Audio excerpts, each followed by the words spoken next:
Welcome to our channel DMT logics. ఈ class లో మనం డిగ్రీ సెకండ్ సెమ్ తెలుగులో ఇంపార్టెంట్ ఫస్ట్ యూనిట్ యొక్క important short answer questions 5 marks questions ని discuss చేద్దాం. సో ఫస్ట్ యూనిట్ లో ఒక ముఖ్యమైనటువంటి 5 మార్క్స్ కి ఇచ్చేటువంటి ఇది 10 మార్క్స్ కూడా ఇవ్వచ్చు, ఇచ్చే అవకాశం ఉంది. 5 మార్క్స్ క్వశ్చన్ కింద ఇక్కడ మనం డిస్కస్ చేద్దాం. ఈ క్వశ్చన్ ఏంటంటే చూడండి, వాడు క్వశ్చన్ ఏమి ఇచ్చాడో, వాక్యాల్లో భేదాలను వివరించండి. వాక్యాల్లో భేదాలను వివరించండి. మనం ఇంతకు ముందు క్లాస్ లో వాక్యం అంటే ఏంటో మనం డిస్కస్ చేసాం. అదే విధంగా వాక్యంలో ఉన్నటువంటి లక్షణాలను డిస్కస్ చేసాం. అదే విధంగా వాక్య నిర్మాణంలో ఉన్నటువంటి సంబంధాలను డిస్కస్ చేసాం. సో ఈ ప్రశ్నలో వాడు ఏం అడిగాడంటే, వాక్యాల్లో ఉన్నటువంటి భేదాలు అంటే వివిధ రకాల వాక్యాలు, ఆ భేదాలు ఏంటి అనే దాన్ని మనల్ని వివరించమన్నాడు. సో ఈ క్వశ్చన్ ఆన్సర్ లోకి వెళ్లే ముందుగా 1-2 మాటలు వాక్యం గురించి చెప్పుకొని ఆ తర్వాత వాక్యంలో ఉన్నటువంటి భేదాలను వివరిద్దాం. సో అలా చూస్తూ ఉండండి. వాక్యం అంటే మనం ఏం చెప్పుకున్నాం? అర్థవంతమైన పదాల సముదాయము. అర్థవంతమైనటువంటి పదాల సముదాయమే వాక్యము అని చెప్పుకున్నాం. అంతేనా కాదా? వాక్యం అంటే అర్థవంతమైనటువంటి పదాల సముదాయం. సో ప్రౌఢ వ్యాకరణం రాసినటువంటి భోజనాపల్లి సీతారామచార్యుల ప్రకారం వాక్యం అంటే ఏమనుకున్నాం? యోగ్యత, ఆకాంక్ష, ఆసక్తి, ఈ 3 లక్షణాలు కలిగినటువంటి ఒక సమర్థవంతమైనటువంటి నిర్మాణాన్ని వాక్యము, ఒక అర్థవంతమైన నిర్మాణమే వాక్యం అని చెప్పుకున్నాం. సో వాక్యం అంటే మీకు నిర్వచించడంలో ఎలాంటి సందేహం లేదు, ఏ డౌట్ లేకుండా వాక్యం అంటే రాసిస్తారు. అయితే ఈ వాక్యంలో ఉన్నటువంటి భేదాలు ఏంటో చూద్దాం. అంతకంటే ముందు ఈ ప్రౌఢ వ్యాకరణకర్త అయినటువంటి సీతారామచార్యులు వాక్యాన్ని 2 రకాలుగా విభజించాడు. మొదటిగా ఆ 2 రకాలు ఏంటంటే, ఒకటి సంపూర్ణ వాక్యము. మొదటిది ఏంటి? సంపూర్ణ వాక్యము. రెండోది అసంపూర్ణ వాక్యము. రెండోది ఏంటి? అసంపూర్ణ వాక్యము. ఈ ప్రశ్న మీరు జాగ్రత్తగా వినండి. ఈ ప్రశ్న 5 మార్క్స్ కు వచ్చే అవకాశం ఎక్కువ ఉంది. కొన్నిసార్లు ఇదే ప్రశ్నని 10 మార్కులకు కూడా మీకు ఎగ్జామినేషన్ లో అడుగుతాడు. సో ప్రౌఢ వ్యాకరణకర్త అయినటువంటి భోజనాపల్లి సీతారామచార్యుల ప్రకారం వాక్యంలో 2 రకాలుగా ఉంటాయి. ఒకటి సంపూర్ణ వాక్యము, రెండోది అసంపూర్ణ వాక్యము. సంపూర్ణ వాక్యం అంటే ఏంటంటే, ఒక వాక్యము సంపూర్ణమైన అర్థాన్ని ఇస్తే ఆ వాక్యాన్ని సంపూర్ణ వాక్యం అంటాం. ఒక వాక్యం యొక్క అర్థం సంపూర్ణంగా లేకపోతే ఆ వాక్యాన్ని అసంపూర్ణ వాక్యం అంటాం. ఉదాహరణకి, నేను స్కూల్కి వెళ్తున్నాను అన్నాం. సో ఈ కంప్లీట్ మీనింగ్ ఇచ్చిందా లేదా? ఇచ్చింది. లేదా నేను సినిమాకి వెళ్ళాను అన్నాను, ఇది కూడా సంపూర్ణ అర్థాన్ని ఇచ్చిందా లేదా? సో నేను అన్నం తిన్నాను అన్నాను, ఇది కూడా సంపూర్ణ అర్థాన్ని ఇచ్చిందా లేదా? సో ఇలా సంపూర్ణమైనటువంటి అర్థాన్ని ఇస్తే ఆ వాక్యాన్ని సంపూర్ణ వాక్యము అంటాం. ఇక రెండోది ఏంటి? అసంపూర్ణ వాక్యము. అసంపూర్ణ వాక్యం అంటే ఏంటంటే, ఒక వాక్యము సంపూర్ణమైన అర్థాన్ని ఇవ్వదు. అలా సంపూర్ణ అర్థాన్ని ఇవ్వకుండా ఉండేటువంటి వాక్యాల్ని అసంపూర్ణ వాక్యాలు అంటారు. ఉదాహరణకి, నేను స్కూల్కు వెళ్తూ అన్నాను అంటే కంప్లీట్ అయిపోయిందా? లేదు, ఇంకా వెళ్తూ అంటే ఇంకా తర్వాత చెప్పడానికి ఇంకా ఏదైనా ఉంది అని అర్థం. నేను అన్నం తింటూ అంటే తింటూ ఏం చేశాను? సో అన్నం తింటూ అంటే ఆపేశాను అంటే ఆ తర్వాత ఏదో జరిగింది అంటే ఇక్కడ కంప్లీట్ మీనింగ్ వచ్చిందా? రాలేదు. నేను అన్నం తింటూ, నేను స్కూలుకు వెళ్తూ, నేను పాఠశాలకు వెళ్తే, ఇలా కంప్లీట్ మీనింగ్ ఇవ్వనటువంటి వాక్యాలు ఏవైతే ఉన్నాయో ఆ కంప్లీట్ మీనింగ్ ఇవ్వనటువంటి వాక్యాలని అసంపూర్ణ వాక్యాలు అంటాం. సో ప్రౌఢ వ్యాకరణకర్త అయినటువంటి భోజనాపల్లి సీతారామచార్యుల ప్రకారం వాక్యము సంపూర్ణ వాక్యము గాను అసంపూర్ణ వాక్యం గాను మనం విడగొట్టడం జరిగింది. కంప్లీట్ మీనింగ్ ఇస్తే ఆ వాక్యము సంపూర్ణ వాక్యమని, కంప్లీట్ మీనింగ్ ఇవ్వకపోతే ఆ వాక్యాన్ని అసంపూర్ణ వాక్యం అని అంటాం. సో ఇక సాధారణంగా భాషలో ఉన్నటువంటి వాక్యాలు అనేవి 3 రకాలుగా ఉంటాయి. భాషలో వాక్యాలు ఎన్ని రకాలుగా ఉంటాయండి? 3 రకాలుగా ఉంటాయి. ఆ 3 రకాలు ఏంటంటే, సాధారణంగా భాషలో ఉన్నటువంటి వాక్యాన్ని 3 రకాలుగా విభజిస్తారు. ఆ వాక్యంలో మొదటిది సామాన్య వాక్యము. మొదటిది ఏంటండి? సామాన్య వాక్యము. రెండోది సంశ్లిష్ట వాక్యము. ఇది చాలా ఇంపార్టెంట్. ఈ ప్రశ్న మీకు 10 మార్కులకైనా రావచ్చు, 5 మార్కులకైనా రావచ్చు. సో 10 మార్కులకు వచ్చినా 5 మార్కులకు వచ్చినా దీని ఆన్సర్ ఒకటే. కాబట్టి మీరు జాగ్రత్తగా వింటే మీరు మరలా చదవాల్సిన అవసరం లేదు. వింటూ ఉండగానే మీకు ఈ ప్రశ్న యొక్క సమాధానం వచ్చేస్తుంది. చాలా ఈజీగా నేర్చుకోవచ్చు. 5 నుంచి 10 మార్కులు మీ జోబులో ఉన్నట్టే. కాబట్టి జాగ్రత్తగా వినండి. వాక్యంలో 3 భేదాలు. వ్యాకరణకర్త ప్రకారము సంపూర్ణ వాక్యం అంటే ఏంటో, అసంపూర్ణ వాక్యం అంటే ఏంటో డిస్కస్ చేసాం. సాధారణంగా వాక్యంలో 3 రకాల వాక్యాలు ఉంటాయి. అందులో మొదటి వాక్యం వచ్చేసి సామాన్య వాక్యం, రెండో వాక్యం వచ్చేసి సంశ్లిష్ట వాక్యం, ఇక మూడో వాక్యం వచ్చేసి సంయుక్త వాక్యం. మూడో వాక్యం ఏంటి? సంయుక్త వాక్యం. సామాన్య వాక్యము, సంశిష్ట వాక్యము, సంయుక్త వాక్యం. సో ఇవి వాక్యాలలో ఉన్నటువంటి భేదాలు. ఇది ఒక రకమైన వాక్యము, ఈ సంశిష్ట వాక్యం అనేది ఒక రకమైన వాక్యము, సంయుక్త వాక్యం అనేది ఒక రకమైన వాక్యం. ఈ వాక్యంలో ఉన్నటువంటి భేదాలు 3 రకాలు. ఆ 3 రకాల యొక్క పేర్లు మనం రాసుకున్నాం. అయితే ఇప్పుడు మనం ఏం డిస్కస్ చేస్తామంటే సామాన్య వాక్యం అంటే ఏమిటి, అది ఎలా ఉంటుంది, సంశ్లిష్ట వాక్యం అంటే ఏమిటి, అది ఏ విధంగా ఉంటుంది, సంయుక్త వాక్యం అంటే ఏమిటి, అది ఏ విధంగా ఉంటుంది. సో వాక్యం యొక్క నిర్వచనం రాస్తారు. వివిధ వ్యక్తులు 10 మార్కులకి ఇచ్చినట్లయితే వాక్యం నిర్వచనం రాస్తారు. మొదటి ప్రశ్నలో చెప్పుకున్నట్టు వివిధ వ్యక్తులు ఇచ్చిన నిర్వచనాలు రాస్తారు. వాక్యానికి ఉన్నటువంటి అర్థాన్ని రాస్తారు. అదే విధంగా వాక్యంలో గల ఈ భేదాల్ని ఒకదానికి ఒకటి సైడ్ హెడ్డింగ్ పెట్టి రాసుకుంటూ పోతే 10 మార్కులు అనేవి ఈజీగా మీరు ఎగ్జామినేషన్ లో పొందుకోగలరు. సో చాలా జాగ్రత్తగా, ఒకవేళ ఇది 5 మార్కులకి ఇచ్చినట్లయితే వాక్యం అంటే ఏంటో ఒక నిర్వచనం రాసి, వాక్యంలో సంపూర్ణ వాక్యము, అసంపూర్ణ వాక్యము, అక్కడ ఉన్నటువంటి 2 నిర్వచనాలు రాసి వాక్యంలో ఉన్న ఈ 3 భేదాలను రాస్తే 5కి 5 మార్క్స్ మీకు ఎగ్జామినేషన్ లో రావడానికి అత్యంత ఎక్కువ అవకాశం ఉంది. సో ఒక్కొక్కటిగా మనం జాగ్రత్తగా చూసుకున్నట్లయితే సామాన్య వాక్యం అంటే ఏంటి, సంశిష్ట వాక్యం అంటే ఏంటి, సంయుక్త వాక్యం అంటే ఏంటో చూద్దాం. సో ఇందులో మొదటిది సామాన్య వాక్యం. మొదటిది ఏంటమ్మా? సామాన్య వాక్యం. ఈ సామాన్య వాక్యం గురించి మనం చూసుకున్నట్లయితే, సో సామాన్య వాక్యం అంటే ఏంటంటే సమాపక క్రియతో కూడినటువంటి ఒక వాక్యాన్ని సామాన్య వాక్యము అంటే సంపూర్ణ అర్థాన్ని ఇచ్చి ఎలాంటి అసంపూర్ణమైన వాక్యాలు లేకుండా కేవలం ఒకే ఒక సంపూర్ణ వాక్యంతో కేవలం ఒకే ఒక సంపూర్ణ అర్థాన్ని ఇచ్చేటువంటి, సంపూర్ణమైన అర్థాన్ని ఇచ్చేటువంటి, ఇందాక మనం ఆల్రెడీ డిస్కస్ చేసాం సంపూర్ణ వాక్యాలు, అసంపూర్ణ వాక్యాలని. సంపూర్ణ వాక్యము కలిగినటువంటి వాక్యాన్ని ఏమంటామంటే సంపూర్ణ అర్థం ఇవ్వాలి. ఆ వాక్యాన్ని సామాన్య వాక్యం అంటాం. సామాన్య వాక్యం అంటే ఏమీ లేదు, కర్త, కర్మ, క్రియ ఈ 3 ఉంటాయి. వాక్యంలో కర్త ఉంటుంది, ప్లస్ కర్మ ఉంటుంది, ప్లస్ క్రియ ఉంటుంది. కర్త, కర్మ, క్రియలతో సంపూర్ణ అర్థాన్ని ఇచ్చేటువంటి వాక్యాన్ని సామాన్య వాక్యం అంటాం. ఏముండాలి? కర్త ఉండాలి, కర్మ ఉండాలి, క్రియ ఉండాలి. ఈ 3 కలిగినటువంటి రూపం ఉండి దానికి సంపూర్ణమైన అర్థం ఉంటే ఆ వాక్యాన్ని మనం సామాన్య వాక్యం అని అంటాం. ఆ వాక్యాన్ని ఏమంటాం? సామాన్య వాక్యం అని అంటాం. కొన్నిసార్లు క్రియ ఉన్నా లేకపోయినా వాక్యం వస్తుంది. క్రియ లేకపోతే వాక్యం ఎలా వస్తుంది సార్ అని మీకు డౌట్ రావచ్చు. ఉదాహరణకి ఇది హైదరాబాద్ అన్నాను, ఇది హైదరాబాద్. ఇది వాక్యమా కాదా? వాక్యమే. సంపూర్ణ అర్థాన్ని ఇచ్చిందా ఇవ్వలేదా? ఇచ్చింది. కానీ ఇక్కడ వెళ్ళాను, వచ్చాను, తిన్నాను అనేటువంటి ఏమైనా క్రియలు ఉన్నాయా?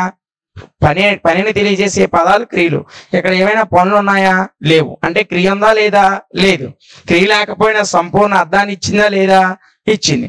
అలా క్రియ లేకపోయినా సంపూర్ణ అర్థాన్ని ఇచ్చేటువంటి వాక్యమే సామాన్య వాక్యము. ఆ వాక్యాన్ని మనం సామాన్య వాక్యం అని చెబుతాం.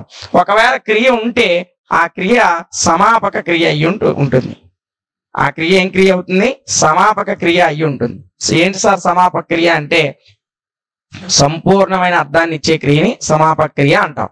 నేను అన్నం తిన్నాను, తిన్నాను అనే క్రియ సమాపక క్రియ, కంప్లీట్ మీనింగ్ ఇచ్చింది.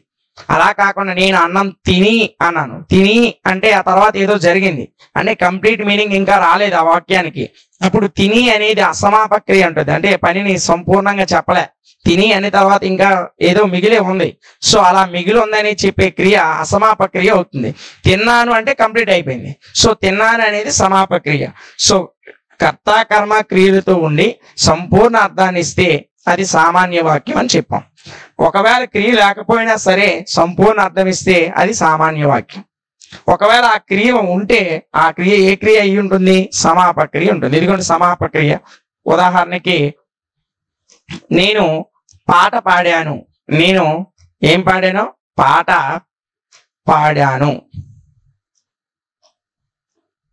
నేను పాట పాడాను కంప్లీట్ అయిపోయిందా లేదా? సో కంప్లీట్ అయిపోతే అది ఏ లక్షణం? సంపూర్ణ మీనింగ్ ఇచ్చిందా లేదా? సంపూర్ణ మీనింగ్ ఇస్తే అది ఏ క్రియ అవుతుంది? సమాపక క్రియ అవుతుంది. ఎలా సింపుల్ గా చెప్పుకోవాలంటే సమాపక క్రియకి మీరు ఏం రాస్తారంటే కర్త కర్మ క్రియలతో సంపూర్ణ అర్థాన్ని ఇచ్చే వాక్యాన్ని సామాన్య వాక్యం అంటారు. క్రియ ఉన్నా లేకపోయినా సంపూర్ణ అర్థం వస్తుంది.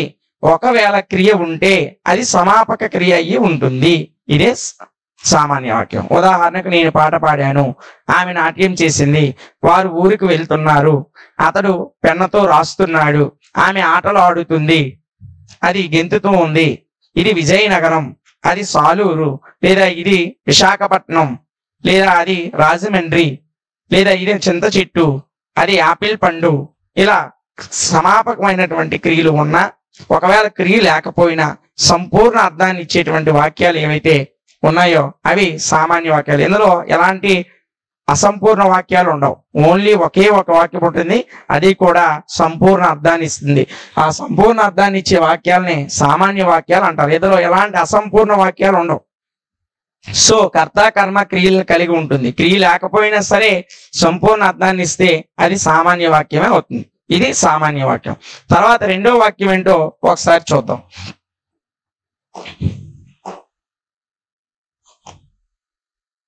రెండోది సంశ్లిష్ట వాక్యం. రెండోది ఏ వాక్యం అమ్మ? సంశ్లిష్ట వాక్యం. రెండోది సంశ్లిష్ట వాక్యం. ఇందాక సామాన్య వాక్యం అంటే సంపూర్ణ వాక్యం, సంపూర్ణ అర్థాన్ని ఇచ్చే వాక్యం ఉంటుంది అని చెప్పాం. ఇందులో ఒక సంపూర్ణ వాక్యము ఒకటి లేదా అంతకన్నా ఒకటి ఖచ్చితంగా సంపూర్ణ వాక్యం ఉంటుంది. ఒకటి లేదా అంతకన్నా ఎక్కువ అసంపూర్ణ వాక్యాలు ఉంటాయి. ఒకటి లేదా అంతకన్నా ఎక్కువ, ఒకటి లేదా అంతకన్నా ఎక్కువ అసంపూర్ణ వాక్యాలు ఉండే వాక్యాన్ని సంశ్లిష్ట వాక్యం అంటాం. సింపుల్ గా చెప్పాలంటే ఈ వాక్యంలో ఒక సమాపక క్రియ ఉంటుంది. ఏ క్రియ ఉంటుందమ్మా? సమాపక క్రియ ఉంటుంది. ఒకటి సమాపక క్రియలు ఎన్ని ఉంటాయి? ఒకటి ఉంటుంది. ఒకటి లేదా అంతకంటే ఎక్కువ, ఒకటి లేదా అంతకన్నా ఎక్కువ, అంతకంటే ఎక్కువ అసమాపక క్రియలు ఉంటాయి. ఏ క్రియలు? అసమాపక క్రియలు ఉంటాయి. అసమాపక క్రియలు ఉంటాయి. అలాంటి వాక్యాన్ని సంశిష్ట వాక్యం. సంశిష్టము అంటే కూడుకోవడం అమ్మ. సింపుల్ గా తెలుగు మీనింగ్ ఏంటంటే సంశిష్టం అంటే కూడుకోవడం, జాయింట్ అవడం. సో ఒక సమాపక క్రియ, ఒకటి లేదా అంతకంటే ఎక్కువ అసమాపక క్రియలు. ఒక సంపూర్ణ వాక్యము, ఒకటి లేదా అంతకంటే ఎక్కువ అసంపూర్ణ వాక్యాలు కలిసి ఒక వాక్యంగా ఏర్పడితే ఆ వాక్యాన్ని సంశ్లిష్ట వాక్యం అని చెబుతాం. ఆ వాక్యాన్ని సంశ్లిష్ట వాక్యం అని చెబుతాం. చూడండి మరొకసారి. ఒకే ఒక సమాపక క్రియ, ఒకటి లేదా అంతకంటే ఎక్కువ అసమాపక క్రియలు, లేదా ఒక సంపూర్ణ వాక్యము, ఒకటి లేదా అంతకంటే ఎక్కువ అసంపూర్ణ వాక్యాలు కలిసి ఒక వాక్యంగా ఏర్పడితే ఆ వాక్యాన్ని ఏమన్నాం? సంశిష్ట వాక్యం అన్నాం. ఉదాహరణకు మనం చూసినట్లయితే చూడండి. ఉదాహరణకి నేను అన్నం తిని, ఉదాహరణకి నేను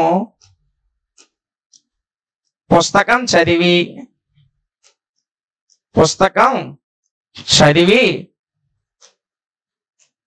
అన్నం తిని నిద్రపోయాను. ఇది ఒక సంశిష్ట వాక్యం. ఇది ఏ విధంగా సంశిష్ట వాక్యం అయింది చూడండి. సంశిష్ట వాక్యం అంటే మనం ఏం చెప్పుకున్నాం? ఒక సమాపక క్రియ ఉంటుంది, ఒకటి లేదా అంతకంటే ఎక్కువ అసమాపక క్రియలు ఉంటాయి. ఒక సంపూర్ణ వాక్యం ఉంటుంది, అంటే సంపూర్ణ అర్థాన్ని ఇచ్చేటువంటి వాక్యం ఒకటి ఉంటుంది, ఒకటి లేదా అంతకంటే ఎక్కువ అసంపూర్ణ వాక్యాలు ఉంటాయని మనం చెప్పుకున్నాం. సో ఇక్కడ ఈ వాక్యాన్ని మనం జాగ్రత్తగా, ఇదంతా ఒకటే వాక్యం, దీన్ని మనం జాగ్రత్తగా చూసినట్లయితే ఇందులో నేను పుస్తకం చదివి అంటే కంప్లీట్ మీనింగ్ ఇచ్చిందా? ఇవ్వలేదు. అంటే ఇది ఏ క్రియ అవుతుంది? అసమాపక క్రియ అవుతుంది. అన్నం తిని అనేదైనా కంప్లీట్ మీనింగ్ ఇచ్చిందా? ఇవ్వలేదు, ఇంకా పని ఉంది. సో కంప్లీట్ మీనింగ్ అవ్వాలంటే పని అక్కడితో అయిపోవాలి. సో నేను పుస్తకం చదివి అంటే పని అయిపోయిందండి, అవలే, చదివిన తర్వాత ఏదో ఉంది కాబట్టి ఇది అసమాపక క్రియ. అన్నం తిని, అన్నం తిన్న తర్వాత ఆయన పని అయిపోయిందా? అవలే, ఇంకా అక్కడ కూడా పని అవ్వలేదు. సో ఇది కూడా అసమాపక క్రియే. చివరిలో ఏం చేశాను? నిద్రపోయాను, ఎక్కడతో వాక్యం ముగిసిపోయింది. ఇక్కడ పోయాను, నిద్రపోయాను అంటే కంప్లీట్ మీనింగ్ వచ్చేసింది. సో ఇది సమాపక క్రియ అవుతుంది. ఇదేమవుతుంది? సమాపక క్రియ అవుతుంది. ఇదిగోండి, ఎన్ని సమాపక క్రియలు ఉన్నాయి? ఒకటే. అసమాపక క్రియలు ఎన్ని ఉన్నాయి? ఇదిగో ఇది ఒకటి ఉంది, తిని, చదివి అనేటువంటి ఒక అసమాపక క్రియ ఉంది, తిని అనేటువంటి ఒక అసమాపక క్రియ ఉంది. ఇలా అసమాపక క్రియలు ఒకటి లేదా అంతకన్నా ఎక్కువ ఉండొచ్చు, ఎన్నైనా ఉండొచ్చు, కనీసం ఒకటి ఉంటుంది, అంతకంటే ఎక్కువ ఎన్నైనా ఉండొచ్చు, 2 ఉండొచ్చు, 3 ఉండొచ్చు, 4 ఉండొచ్చు. ఉదాహరణకి తాత సాలూరు వెళ్ళి లేదా తాత విజయనగరం వెళ్ళి పుస్తకాలు కొని బస్సు ఎక్కి ఊరు వచ్చి అన్నం తిని నిద్రపోయాడు. ఇక్కడ వెళ్ళి వచ్చి తిని కొని నిద్రపోయాడు. చివరిన పోయాడు అనేటువంటి నిద్రపోయాడు అనే సమాపక క్రియతో వాక్యం ముగిసింది. అంటే ఈ సంశిష్ట వాక్యాల్లో సమాపక క్రియ అనేది చివరన ఉంటుంది, మధ్యలో ఉన్నటువంటి అన్నీ కూడా అసమాపక క్రియలే అవుతాయి. చూడండి మరొకసారి సింపుల్గా, ఒకటి లేదా అంతకంటే ఎక్కువ అసమాపక క్రియలు ఒకే ఒక సమాపక క్రియ కలిగినటువంటి ఒక వాక్య భాగాన్ని సంశిష్ట వాక్యం అంటాం. అంటే సంశిష్ట వాక్యంలో ఒక సమాపక క్రియ ఉంటుంది, ఒకటి లేదా అంతకంటే ఎక్కువ అసమాపక క్రియలు ఉంటాయి. ఒకే ఒక సంపూర్ణ మీనింగ్ ఇచ్చేటువంటి వాక్యం ఉంటుంది, మిగతావన్నీ కూడా అసంపూర్ణ అర్థాలు ఇచ్చేటువంటి వాక్యాలు ఉంటాయి. ఇది సంశిష్ట వాక్యం. ఇక చివరగా 3వ వాక్యం ఏంటంటే సంశ్లిష్ట వాక్యం. చివరి వాక్యం ఏంటి? సంయుక్త వాక్యం. 3వది సంయుక్త వాక్యము. సామాన్య వాక్యము నేర్చుకున్నాం, సంశిష్ట వాక్యం నేర్చుకున్నాం. ఇక చివరిగా సంయుక్త వాక్యం కూడా ఏంటో చూద్దాం. సంయుక్తము అంటే జాయింట్. సంయుక్తం అంటే ఏంటి? Joint, combined, combination. సో సమ ప్రాధాన్యం కలిగినటువంటి 2 వాక్యాలని కలిపి ఏకవాక్యంగా రాయడాన్ని సంయుక్త వాక్యం అంటాం. అర్థమైందా మీకు? సమ ప్రాధాన్యం కలిగినటువంటి 2 వాక్యాలని, అంటే ఈ వాక్యంకి ఎంత ప్రాధాన్యం ఉంటుందో ఈ వాక్యానికి కూడా అంతే ప్రాధాన్యం ఉంటుంది. ఇలాంటి సమ ప్రాధాన్యం కలిగిన 2 వాక్యాలని కలిపి ఏకవాక్యంగా అంటే ఒకే వాక్యంగా రాయడాన్ని సంయుక్త వాక్యం అంటాం. ఇందులో ఉన్నవి అన్ని క్రియలు కూడా సమాపక క్రియలే, అసమాపక క్రియలకి చోటే లేదు. ఒకే ఒక సంపూర్ణమైనటువంటి వాక్యము, ఒకే ఒక సమాపక క్రియ కలిగిన వాక్యాన్ని సామాన్య వాక్యం అని చెప్పాం. ఒక సమాపక క్రియ ఒకటి లేదా అంతకంటే ఎక్కువ అసమాపక క్రియలు అయితే ఆ మొత్తం వాక్యాన్ని సంశిష్ట వాక్యం అని చెప్పాం. సంయుక్త వాక్యం ఏంటంటే 2 లేదా అంతకంటే ఎక్కువ సమాపక క్రియలు, ఇందులో అసమాపక క్రియలకు చోట్లేదు. అలాగని ఒక సమాపక క్రియ ఉండదు. 2 వాక్యాలు ఉంటే 2 సమాపక క్రియలు ఉంటాయి, 3 వాక్యాలు ఉంటే 3 సమాపక క్రియలు ఉంటాయి, 4 వాక్యాలు ఉంటే 4 సమాపక క్రియలు ఉంటాయి. ఇవన్నీ కలిసి ఏకవాక్యంగా ఏర్పడితే సంయుక్త వాక్యం ఉంటుంది. 2 సమ ప్రాధాన్యం. ఏంటి సమ ప్రాధాన్యం అంటే? ఎన్ని వాక్యాలనైతే కలుపుతున్నామో అన్ని వాక్యాలకు కూడా ఒకే రకమైన ప్రాధాన్యం ఉండాలి. సమ ప్రాధాన్యం కలిగినటువంటి 2 వాక్యాలు లేదా అంతకంటే ఎక్కువ వాక్యాలు కలిసి ఏకవాక్యంగా ఏర్పడడాన్ని సంయుక్త వాక్యం అంటారు. ఉదాహరణకి చూడండి, లత బజారుకు వెళ్ళింది. లత బజారుకు వెళ్ళింది. శ్రీను బజారుకు వెళ్ళాడు. శ్రీను బజారుకు వెళ్ళాడు. లత బజారుకు వెళ్ళింది, శ్రీను బజారుకు వెళ్ళాడు. ఇవి 2 వాక్యాలు. రెండిట్లో వెళ్ళింది పని అయిపోయి సమాపక క్రియ, వెళ్ళాడు పని అయిపోయి సమాపక్రియ. ఇలా సమప్రాధాన్యం కలిగినటువంటి రెండు వాక్యాలు ఏకవాక్యంగా ఏర్పడితే సంయుక్త వాక్యం అని చెప్పాం. సో ఏకవాక్యంగా ఎలా రాస్తాం చూడండి. లత కామ శ్రీను బజారుకు వెళ్ళారు. లత కామ శ్రీను బజారుకు వెళ్ళారు. ఇద్దరు కదా, బహువచనం రాయాలి, అందుకే వెళ్ళారు. అది లత శ్రీను బజారుకు వెళ్ళారు. ఇక్కడ రెండు వాక్యాలు ఉన్నాయి, రెండు సమప్రాధాన్యం కలిగిన వాక్యాలే. ఇలా సమప్రాధాన్యం కలిగిన వాక్యాల్ని ఏకవాక్యంగా రాయగలిగితే ఆ వాక్యాన్ని సంయుక్త వాక్యం అంటాం. అర్థమైందా? ఇలా సమప్రాధాన్యం కలిగిన వాక్యాలు ఏకవాక్యం అవడం. రెండిట్లకి ప్రాధాన్యత ఉంది, ఎక్కడా ప్రాధాన్యం తీసేలా. ఇక్కడ క్రియలు రెండు క్రియల్ని ఏకక్రియగా రాస్తాం అంతే. అలా కాకుండా ఇంకొక ఉదాహరణ చెప్తాను చూడండి జాగ్రత్తగా. ఇక్కడ మనం ఇంకొక ఉదాహరణని చూసినట్లయితే, ఉదాహరణకి కోమలి కూచిపూడి అనేది ఒక నృత్యం అమ్మ, నాట్యం. కూచిపూడి నేర్చుకుంది. కోమలి కూచిపూడి నేర్చుకుంది. భావన భరతనాట్యం నేర్చుకుంది. భావన భరతనాట్యం నేర్చుకుంది.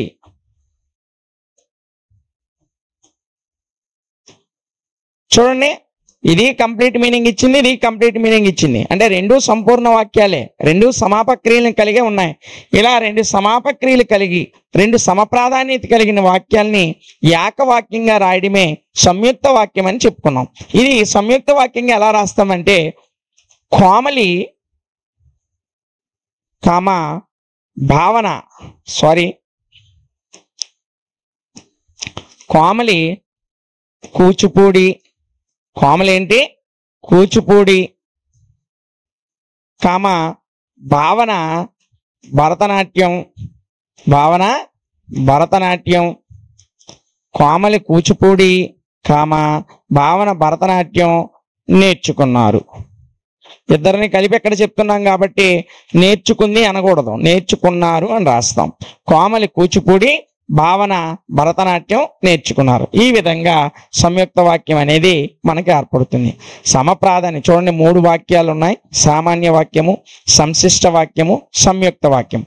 సామాన్య వాక్యం అంటే ఒకే ఒక సమాపక్రియ కలిగి సంపూర్ణ అర్థాన్ని ఇచ్చేటువంటి వాక్యము. ఇందులో కొన్నిసార్లు ఆ వాక్యంలో క్రియ ఉండదు. క్రియ లేకపోయినప్పటికీ కూడా ఆ వాక్యము సంపూర్ణమైన అర్థాన్ని ఇస్తుంది. ఇక సంశిష్ట వాక్యానికి వస్తే ఒకే ఒక సమాపక్రియ, ఒకటి లేదా అంతకంటే ఎక్కువ అసమాపక్రియలతో కూడినటువంటి వాక్యాన్ని సంశిష్ట వాక్యము అన్నాం. సంయుక్త వాక్యం అంటే ఏం చెప్పుకున్నాం? సంయుక్త వాక్యం అంటే ఆ వాక్యంలో రెండు సమప్రాధాన్యం, రెండు లేదా అంతకంటే ఎక్కువ వాక్యాలు ఎన్నైనా ఉండొచ్చు, రెండు లేదా అంతకంటే ఎక్కువ సమప్రాధాన్యం అంటే అన్నిటికీ ఒకే ప్రాధాన్యం కలిగిన వాక్యాలకి ఏకవాక్యంగా కలిపి రాయడాన్ని సంయుక్త వాక్యం అంటారు. ఇందులో అన్ని సమాపక్రియలే ఉంటాయి, అసమాపక్రియలకి చోటే లేదు. అర్థమవుతుందా? ఇదమ్మా వాక్యము, ఆ వాక్యంలో ఉన్నటువంటి భేదాలు. ఇక ఇదే యూనిట్ లో ఇంకొక మోస్ట్ ఇంపార్టెంట్ 5 మార్క్స్ క్వశ్చన్ ఏంటో ఒకసారి చూద్దాం. ఇప్పటి వరకు మనం ఒక క్వశ్చన్ ని డిస్కస్ చేసాం. ఆ ప్రశ్న ఏంటి? వాక్యం అంటే ఏంటి, వాక్యం యొక్క భేదాలు ఏంటో మనం ఇప్పటి వరకు చర్చించాం. అయితే ఇందులో ఉన్నటువంటి చివరి ప్రశ్న, మరొక ముఖ్యమైనటువంటి ప్రశ్న మీరు చూసినట్లయితే, భాషా ప్రయోజనాలను చర్చించండి. ఇది కూడా ఎగ్జామినేషన్ లో 5 మార్క్స్ కి నెంబర్ ఆఫ్ టైం ఇవ్వడం జరిగింది. నెంబర్ ఆఫ్ టైమ్స్ ఇచ్చారు ఇదే ప్రశ్నని. సో ఈ ప్రశ్న కనుక మీకు ఎగ్జామ్లో వస్తే చాలా ఈజీగా, ఎలాంటి చదవాల్సిన అవసరం లేకుండా, అసలు కనీసం ఒకసారి వింటే చాలు జనరల్ నాలెడ్జ్తో రాసేయచ్చు. భాషా ప్రయోజనాలు అంటే మనం మాట్లాడుతున్న లాంగ్వేజ్ యొక్క ఉపయోగాలు ఏంటో రాయమని ప్రశ్నలు అడిగాడు. మీకు భాష యొక్క ప్రయోజనాలు చాలా ఈజీ. భాషా ప్రయోజనాల్లో మొదటిది భావ వినిమయం. భావ వినిమయం ఏంటి సార్? భావ వినిమయం కొత్త పదం లాగా ఉంది. అని మీరు అనుకోవద్దో, ఇది మీరు ఆల్రెడీ విన్న పదమే. భావ వినిమయం అంటే వ్యక్తులు తమ యొక్క భావాలని లేదా తమ యొక్క ఆలోచనల్ని, తమ యొక్క అభిప్రాయాలని ఇతరుల వ్యక్తులకి చేరవేయడానికి, వారి యొక్క భావాలని అభిప్రాయాల్ని వీళ్ళు అర్థం చేసుకోవడానికి మధ్య జరిగేటువంటి ఒక సంభాషణనే భావ వినిమయము అంటారు. ఈ భావ వినిమయానికి భాష అనేది ఉపయోగపడుతుంది. అంటే మనము మన యొక్క భావాలని ఇతర వ్యక్తులకి చేరవేయాలన్నా లేదా వారు చెప్పేది మనం అర్థం చేసుకోవాలన్నా భాష అనేది చాలా అవసరం. ఈ భాష కనుక లేకపోయినట్లయితే మనం మన భావాలని ఇతర వ్యక్తులతో పంచుకోలేము. వారు ఏది చెబుతున్నారో మనం కూడా అర్థం చేసుకునేటువంటి అవకాశం అనేది ఉండదు. కాబట్టి భాష యొక్క ప్రయోజనాల్లో అతి ముఖ్యమైనటువంటి ప్రయోజనం ఏమిటంటే భావ వినిమయం. మనుషులు తమ యొక్క ఆలోచనల్ని, అభిప్రాయాలని, వారి యొక్క భావాలని, ఫీలింగ్స్ ఏవైతే ఉన్నాయో ఆ భావాలని ఇతరుల వ్యక్తులకి చేరవేయడానికి లేదా వారికి అర్థమయ్యేటట్లు చెప్పడానికి, వారి చెప్పేది అర్థం చేసుకోవడానికి భాష అనేది ఉపయోగపడుతుంది.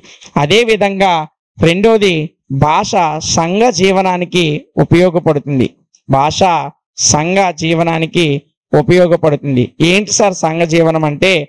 మానవుడు అనేవాడు వాడు ఏ దేశంలో ఉన్నా, ప్రపంచంలో ఏ మూలున్నా, సమాజంలో, సంఘంలో వివిధ వ్యక్తుల మధ్య ఒక సంఘ జీవనాన్ని జీవిస్తూ ఉంటాడు. సమాజంతో కలిసి జీవించడమే సంఘ జీవనం. ఈ సంఘ జీవనం కొరకు భాష అనేది చాలా ప్రాముఖ్యంగా ఉపయోగపడుతుంది. ఏ విధంగా ఉపయోగపడుతుందంటే, మనం ఒక షాప్కి వెళ్ళి ఏదైనా కొనాలన్నా ఆ షాప్ నుంచి వ్యక్తికి మనం ఏది కొనాలనుకుంటున్నామో ఆ వ్యక్తికి అర్థమయ్యేటట్టు చెప్పాలంటే భాష అనేది ముఖ్యం. లేదా మనకేం కావాలో ఆ వ్యక్తి మనల్ని అడగాలన్నా ఆ వ్యక్తి భాష మాట్లాడాలి. సో భాష లేకుండా సైగుల ద్వారా ఒకప్పుడు ఉండేది. అది చాలా క్లిష్టమైనటువంటి పరిస్థితి. ఆ క్లిష్టమైన పరిస్థితి నుంచి భాష రూపాంతరం చెంది ఈరోజు మనం మాట్లాడుకునేటువంటి రూపంలోకి భాష అనేది రావడం జరిగింది. ఒకవేళ భాష అనేది లేకపోతే ఒక వ్యక్తికి మధ్యలో ఉన్నటువంటి అంతర్గత సంబంధాలని తెగిపోయి ఉండేవి. ఒక వ్యక్తి చెప్పేటువంటిది ఇంకొక వ్యక్తికి అర్థమై ఉండేది కాదు.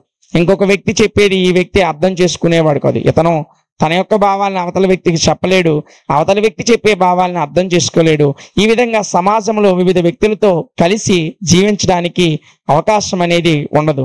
సో సమాజంలో వివిధ వ్యక్తులు, మీరు ఆది మానవులు భాష లేకపోయినా కలిసే ఉన్నారు కదా అంటే, ఆది మానవులు వివిధ శబ్దాల ద్వారా మాట్లాడుకునేవారు. ఆ శబ్దాలే రూపాంతరం జరిగి భాషగా మనం మాట్లాడుతున్నటువంటి ప్రస్తుత రూపంలోకి మారాయి. సో అప్పటి శబ్దాల ద్వారా భాషే వాగ్రూప భాష అయినా, ఇప్పుడు మనం మాట్లాడుతున్నటువంటి భావరూపంలో ఉన్న భాష అయినా, ఏదైనా భాషే. ఈ భాష అనేది లేకపోతే సంఘ జీవనంలో, సమాజంలో వివిధ వ్యక్తులతో కలిసి జీవించడానికి అవకాశం అనేది చాలా తక్కువగా ఉంటుంది. ఇది భాషకున్నటువంటి మరొక ప్రయోజనం. ఇంకా భాష ఇంకెక్కడ ఉపయోగపడుతుందంటే, భాష వివిధ రకాల భాషలను అర్థం చేసుకోవడానికి, ఆ భాషల్లో ఉన్నటువంటి మూల విషయాలను కూలంకషంగా నేర్చుకోవడానికి మన భాష ఉపయోగపడుతుంది. ఉదాహరణకి మనం ఆంగ్ల భాష నేర్చుకునేటప్పుడు ఆ ఆంగ్ల భాషను కూడా మన భాష ఆధారంగానే నేర్చుకుంటాం. ఇంగ్లీష్ నేర్చుకునేటప్పుడు హీ అంటే అతడు అని, షీ అంటే ఆమె అని, మమ్మీ అంటే అమ్మని, డాడీ అంటే నాన్నని, మదర్ అమ్మ, ఫాదర్ నాన్న, ఇలా ఇంగ్లీష్ పదాలని సింపుల్గా చెప్తున్నాను. మీరు ఇంకా పెద్ద పెద్ద ఉదాహరణలు ఏవైనా తీసుకోవచ్చు. సో ఇంగ్లీష్లో ఉన్న కొన్ని పదాలని వాటిని తెలుగులో ఏమంటారు అనే విషయాన్ని మనం అర్థం చేసుకొని, ఓహో తెలుగులో ఈ పదాలని ఇంగ్లీష్లో ఇలా అనాలా అనే విషయాన్ని అర్థం చేసుకొని ఆంగ్ల భాషని సులువుగా నేర్చుకోవడానికి మన భాషలోకి దాన్ని కన్వర్ట్ చేసుకొని ఆంగ్ల భాషను మనం నేర్చుకోవడం జరుగుతుంది. అంటే వివిధ భాషల అధ్యయనానికి కూడా మన భాష అనేది ఉపయోగపడుతూ ఉంది. మన భాషలోని చరిత్రను తెలుసుకోవాలన్నా, సంస్కృతి సాంప్రదాయాలని ప్రసరింపజేయాలన్నా భాష అనేది ముఖ్యము. అంటే మన చరిత్ర, మనం ఎక్కడ పుట్టాం, ఎక్కడ మానవ జాతి ఉద్భవించింది, మానవ జాతి వివిధ పరిణామ క్రమాలు ఏంటి, ఆది మానవుడి నుంచి ఆధునిక మానవుని వరకు జరిగినటువంటి కాలక్రమంలో వచ్చిన మార్పులు ఏంటి, ఇలాంటి విషయాలను కానీ, చరిత్రలో వివిధ రాజుల గురించి కానీ, వారి పరిపాలనా విధానాల గురించి కానీ, వారు రాసినటువంటి లేదా వారు చెక్కించిన శిలా శాసనాలను కానీ మనం తెలుసుకోవాలి అంటే, అందులో ఉన్నటువంటి ప్రముఖమైన విషయాలను మనం అర్థం చేసుకోవాలి అంటే మనకి ఖచ్చితంగా భాష అనేది అవసరం అవుతుంది. పూర్వకాలం నుంచి ప్రస్తుత ఆధునిక కాలం వరకు చరిత్రలో కాలంలో జరిగినటువంటి అనేక నూతన మార్పులని అర్థం చేసుకోవాలన్నా, ఆ నూతన మార్పులని అధ్యయనం చేసుకోవాలి అన్నా మనకి భాష అనేది ఉపయోగపడుతుంది. ఇక భాషకు ఉన్నటువంటి మరొక ప్రాముఖ్యమైనటువంటి ఉపయోగం ఏంటి అంటే, భాషకున్న మరొక ప్రాముఖ్యమైన ఉపయోగము సాంస్కృతిక ప్రసరణ. సాంస్కృతిక ప్రసరణ అంటే ఇదివరకే మనం డిస్కస్ చేసాం. సాంస్కృతిక ప్రసరణ అంటే ఏమీ లేదమ్మా, మన పూర్వీకుల నుండి, మన ముందు తరము నుంచి ఈరోజు మనము ఆచరిస్తున్నటువంటి పాటిస్తున్నటువంటి ఆచార సాంప్రదాయాలను కానీ, సంస్కృతి సాంప్రదాయాలు, ఆచార వ్యవహారాలు ఒక తరం నుంచి మరొక తరానికి కాలానుగుణంగా ఏ విధంగా వచ్చాయంటే ఈ భాష వలనే వచ్చాయి. భాష అనేది లేకపోతే మానవులు వారి యొక్క ఆచార వ్యవహారాలను, వారి యొక్క సంస్కృతి సాంప్రదాయాలను, వారు జీవించే జీవన పరిస్థితులను వారి తర్వాత తరాలకి అందించలేకపోతుండేవారు. ఈ భాష మూలంగానే వారి యొక్క ఆచార సాంప్రదాయాలు ఏంటి, పూజా విధానాలు ఏంటి, భక్తిలో ఉన్నటువంటి విధానం ఏమిటి, పండగల్ని ఏ విధంగా సెలబ్రేట్ చేయాలి అంటే ఏ విధంగా జరుపుకోవాలి, ఒకవేళ మన యొక్క మతంలో వివిధ మతాలకు సంబంధించిన వారు వారి మత ఆచారాలని వారి పిల్లలకి చేరవేయడానికి, ఈ విధంగా సంస్కృతి ఒక తరం నుంచి మరొక తరానికి చేరవేయడానికి భాష అనేది మనకి చాలా రకాలుగా ఉపయోగపడుతుంది. అలాగే ఆధునిక సాంకేతికత, ప్రస్తుతం టెక్నాలజీ కాలంలో ఉన్నాం. ఈ సాంకేతిక జ్ఞానాన్ని కూడా అర్థం చేసుకోవడానికి మనకి ఏం కావాలంటే భాష అనేది చాలా అవసరం. సో టెక్నాలజీని అర్థం చేసుకోవాలన్నా మనకు ముందుగా అవసరమైనది ఏంటంటే లాంగ్వేజ్. భాష వస్తేనే, భాష మీద పట్టు వస్తేనే, ఇప్పుడు ప్రతి టెక్నాలజీ నేర్చుకోవడానికి, ప్రతి టెక్నాలజీని అర్థం చేసుకోవడానికి మనకి ఆంగ్ల భాష అనేది చాలా ఉపయోగపడుతుంది. ఇక్కడ భాష అంటే ఒక తెలుగు భాషనే కాదు, భాష అంటే ప్రపంచంలో ఏ భాష అయినా కావచ్చు. భాష వస్తేనే టెక్నాలజీలు కానీ, భాష వస్తేనే చరిత్రలు కానీ, భాష వస్తేనే సంస్కృతి సాంప్రదాయాలు కానీ, భాష వస్తేనే భావ వినిమయం కానీ, భాష వస్తేనే జీవన విధానాలు కానీ మనం అవగతం చేసుకుంటాం. మన జీవితంలో చాలా విజయవంతంగా ముందుకు పోతాం. ఇక భాషకు ఉన్నటువంటి మరొక ముఖ్యమైనటువంటి ప్రయోజనము లేదా ఉపయోగం ఏంటంటే, ఉదాహరణకి ఆహార సేకరణ నుంచి ఆది మానవుడు ముందు వేట ద్వారా ఆహారాన్ని సంపాదించేవాడు, గుహల్లోనూ నివసించేవాడు. ఆ తర్వాత నిప్పును కనుగొనడం, ఆ తర్వాత చక్రాన్ని ఆవిష్కరించబడడం, ఆ తర్వాత పంటలు పండించడం, ఆ పంటలు పండించే విధానాలు, ఆహారాన్ని సేకరించే వేట, ఇలాంటి ఆహార సేకరణ వేటగాళ్ళ నుంచి ఆహారాన్ని పండించేటువంటి ఆధునిక మానవుడు వరకు ఆహారంలో వివిధ దశలు ఏ విధంగా ఒక వ్యక్తి నుంచి మరొక వ్యక్తికి సంప్రదించాయి, ఏ విధంగా ఒక మనిషి నుంచి ఒక మనిషికి ఆనాటి ఆది మానవుల కాలం నుంచి ఈనాటి ఆధునిక మానవుడి వరకు ఏ విధంగా ఆ యొక్క విషయాలు సంభవించాయి అంటే ఈ భాష మూలంగానే సంభవించాయి. భాష ద్వారానే ఆధునిక కాలానికి, పురాతన కాలం నుంచి, పూర్వీకుల నుంచి మనకి అనేకమైనటువంటి విషయాలు తెలిసాయి. సో భాష యొక్క ప్రయోజనాలు ఇన్ని రకాలుగా ఇంకా చెప్పుకుంటూ పోతే చాలా ప్రయోజనాలు ఉంటాయి భాషకి. భాష చరిత్ర యొక్క అధ్యయనానికి ఉపయోగపడుతుంది. భాష మన కళలు, మన పూర్వీకమైనటువంటి కళలు, భరతనాట్యం, కూచిపూడి, కథాకళి ఇలాంటి వివిధ రాష్ట్రాలకు సంబంధించినటువంటి కళలు పూర్వకాలం నుంచి ఇప్పటికీ ఎలాగొస్తున్నాయంటే అది భాషా రూపంలో గ్రంథస్థం చేయబడి వాటిని అధ్యయనం చేయడం వల్ల వాటిని కాలక్రమంలో పూర్తిగా మనం ఇప్పటికీ కూడా వాటిని మన యొక్క జీవితంలో వాటిని ఉపయోగించుకోగలుగుతున్నాం. సో భాష యొక్క ఉపయోగాలు మనం చర్చించుకుంటూ పోతే అనేక రకమైనటువంటి ప్రయోజనాలు భాషకున్నాయి. ఈ రకమైనటువంటి భాష యొక్క ప్రయోజనాలన్నింటినీ కూడా మనము భాషా ప్రయోజనాలుగా ఇక్కడ చర్చించడం జరిగింది. ఇవమ్మ భాషకు ఉన్నటువంటి ప్రయోజనాలు. ఇంకా మీరు మీ యొక్క సొంత మాటల్లో భాష యొక్క ప్రయోజనాలు ఏది రాసినా అది తప్పు అవ్వదు, ప్రతిదీ రైట్ అవుతుంది. అలాగని చెత్త మాటలు కాకుండా భాషకున్నటువంటి ఉపయోగాలు మీ సొంత మాటల్లో ఒక టికెట్ అడగడం కొరకు, లేదా రైలు ప్రయాణం కొరకు, లేదా విమాన టికెట్ బుకింగ్ కొరకు, ఇలా మీ సొంత మాటల్లో ఒక మంచి మాటలు వాక్యాల రూపంలో ఏది రాసినా అది రైట్ అవుతుంది. కానీ చెత్త పదాలు, వ్యర్థ పదాలు, వ్యర్థమైనటువంటి మాటలు మాత్రం రాయొద్దు. సో ఈ కొన్ని విషయాలు ఈరోజు మనం చర్చించాం. ఈ విషయాలతో అదనంగా ఇంకొన్ని విషయాలను జోడించి 5 మార్క్స్కి అడిగాడు కాబట్టి మీరు ఎన్ని విషయాలు రాయగలిగితే అన్ని విషయాలు రాయండి. ఈ ప్రశ్నని మీరు ఏది రాసినా అది సమాధానం సరైనదే అవుతుంది. కాబట్టి ఇంతటితో మొదటి యూనిట్లో లాంగ్ ఆన్సర్ క్వశ్చన్స్ మనం డిస్కస్ చేసాం, అలాగే షార్ట్ ఆన్సర్ క్వశ్చన్స్ కూడా డిస్కస్ చేసాం. సో ఈ యూనిట్ లాంగ్వేజెస్ ఇంగ్లీష్ కానీ అలాగే తెలుగు కానీ లాంగ్వేజ్కి సంబంధించినటువంటి క్లాసెస్ మన యూట్యూబ్ ఛానల్ డిఎంటి లాజిక్స్లో ప్రొవైడ్ చేసాం. సో ఈ యొక్క క్లాసెస్ మీరు యూట్యూబ్ ద్వారా విని దీని యొక్క మెటీరియల్ మన టెలిగ్రామ్ ఛానల్ డిఎంటి లాజిక్స్ అనే టెలిగ్రామ్ ఛానల్ని మీరు ఫాలో అయినట్లయితే అక్కడ పీడిఎఫ్ రూపంలో ప్రొవైడ్ చేసాం. ఆ పీడిఎఫ్ని మీరు డౌన్లోడ్ చేసుకోండి. ఇక్కడ క్లాసులు యూట్యూబ్లో వినండి. పీడిఎఫ్లో అక్కడ ఉన్నటువంటి మెటీరియల్ ఇక్కడ ఏవైతే క్లాస్లో డిస్కస్ చేసామో అవే పీడిఎఫ్లో ఇచ్చాం. చదవండి, ఎగ్జామినేషన్లో మంచి మార్కులు సంపాదించండి.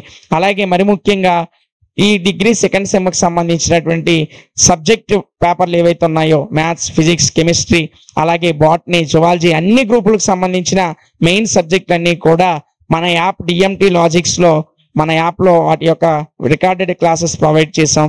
వాటి యొక్క పీడిఎఫ్లు కూడా మన యాప్లో ప్రొవైడ్ చేయడం జరిగింది. మీరు యాప్ని డౌన్లోడ్ చేసుకోలేని వాళ్ళు ఇంకా ఎవరైనా ఉంటే మన యాప్ని ప్లే స్టోర్లోకి వెళ్ళి డిఎంటి లాజిక్స్ అని సెర్చ్ చేస్తే మన యాప్ వస్తుంది. యాప్ని డౌన్లోడ్ చేసుకోండి. ఇంకా తెలియనటువంటి మీ స్నేహితులకి మన యాప్ని రెఫర్ చేయండి. అలా చేయడం వల్ల మీరు క్యాష్ బ్యాక్ పొందుకుంటారు. ఆ క్యాష్ బ్యాక్ మీరు మిగతా కోర్సులు పర్చేస్ చేసేటప్పుడు ఆ క్యాష్ బ్యాక్ వినియోగించుకోవడానికి మీకు అవకాశం ఉంటుంది. తర్వాత వచ్చే నెక్స్ట్ వీడియోలో మనం ఇంకొక యూనిట్ని డిస్కస్ చేద్దాం. Thank you.